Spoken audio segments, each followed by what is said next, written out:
हाँ तो छात्रों, अब बेटा देखते हैं एक्सरसाइज 6.2 का क्वेश्चन नंबर 1। आप ध्यान से देखें, समझ आ जाएंगे।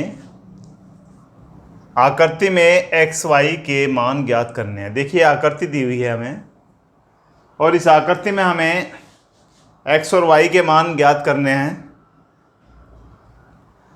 अब एक्स वाई के मान ज्ञात करने हैं, फिर दिखाइए कि ए बी समानांतर सी डी है। पहले हमें एक्स वाई के मान ज्ञात करने हैं, फिर दिखाना है कि ए बी समानांतर सी डी के हैं।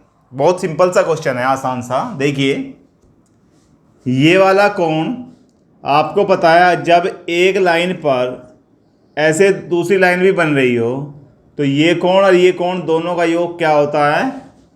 180 अंश होता है। तो हम क्या कह सकते हैं? देखिए 50 प्लस एक्स बराबर 180।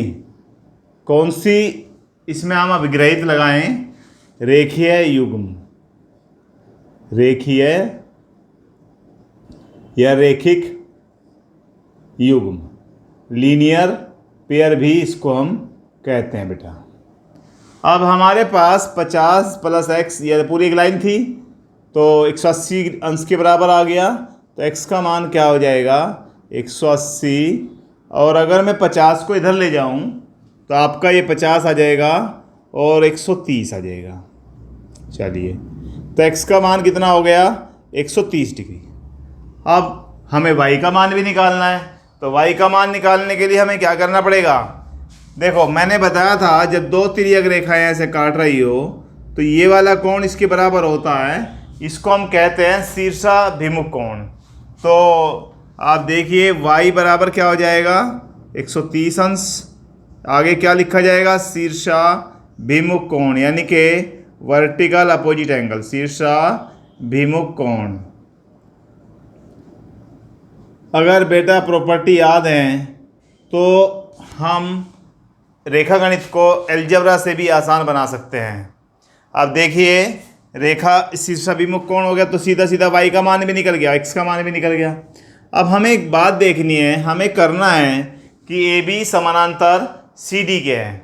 अब ए बी समानांतर सी डी कैसे होगा? मैंने बताया था, यदि संगत कोण आपस में बराबर हो जाएं तब भी रेखाएं समानांतर हो जाती हैं, और यदि एकांतर अंतःकोण बराबर हो जाए तब भी क्या हो जाती हैं? रेखाएं समानांतर हो जाती हैं।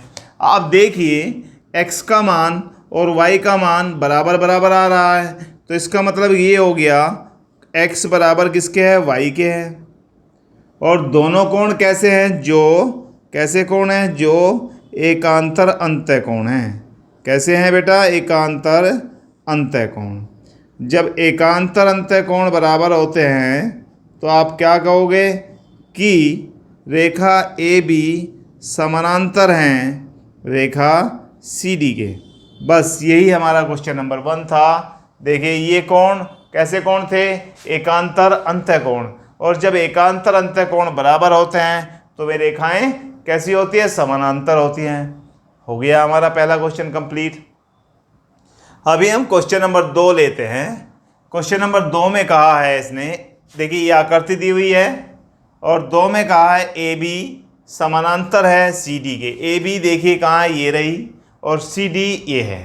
तो दोनों रेखाएं कैसी हैं? यानी कि समानांतर है। और C D Rekha A B के समानांतर है, तो इसका मतलब सी डी और ए बी दोनों समानांतर हैं। तो इसका मतलब ये हो गया कि तीनों रेखाएं ए बी सी डी और ई एफ आपस में तीनों समानांतर हैं। चलिए y अनुपात z बराबर कितना दिया हुआ है? 3:7 दिया हुआ है। इसको हम पहले देखते हैं। y अनुपात z कितना दे रखा? 3:7। अब देखिए हम एक काम करें, यहाँ पर लिखें y। अब एक काम करो, पहले ये वाला कोण भी y हो जाएगा। ये वाला क्यों हो जाएगा y? क्योंकि ये शीर्षाभिमुख कोण है दोनों, तो ये वाला कोण भी y हो जाएगा। अब हम एक काम करते हैं, मान लेते हैं, माना भाई y अनुपात z क्या दिया हुआ है? y अनुपात z बराबर दिया हुआ है 3:7। जब अनुपात दिए होते हैं तो उन्हें कुछ मान लेते हैं, उनके मान के साथ में कोई भी हम इसके साथ में कोई भी चर वैल्यू ले लेते हैं। देखिए y बराबर हम मान लेते हैं 3p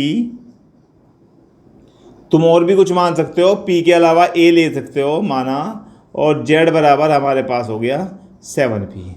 यहाँ तक की बात समझ में आ गई।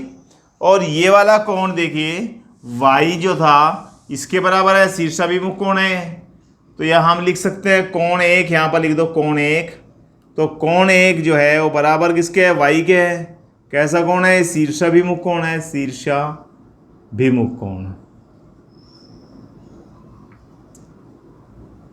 तो इसका मतलब बेटा ये Y, ये वाला कोण भी Y हो गया। और कोण 1 जमा कोण Z बराबर 180 अंश है।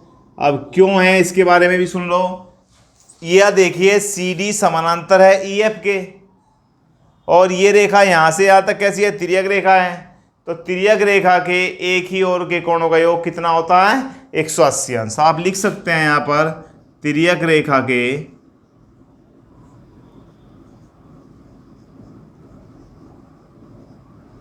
एक ही ओर के कोण, एक ही ओर के कोणों का योग 180 अंश है। चलिए यहाँ पर y लिख देता हूँ, y प्लस z बराबर 180 आ जाएगा भाई।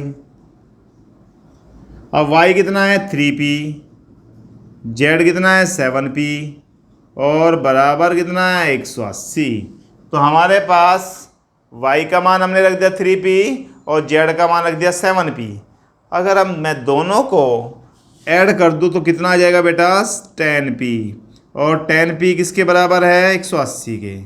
तो इसका मतलब p का मान कितना हो गया, 180/10। 10 से काटो तो कितना आएगा, 18। यानी कि p का मान हमारे पास क्या आ गया, 18। अब y कितना था 3p, तो y बराबर 3 गुणा 18, यानी कि ये हो गया 54 डिग्री, और z बराबर 7 × 18, और 18 की 7 में गुना करें तो 126 आ जाएगा। यानी कि y बराबर 54 डिग्री और z बराबर कितना आ गया, 126 डिग्री। अब हमें इसने कहा है x का मान ज्ञात करिए, तो हम बिल्कुल सिंपल ही कर सकते हैं। देखिए हम लिखें AB समानांतर है, किसके समानांतर है भाई, CD के। वह CD समानांतर किसके है, EF के।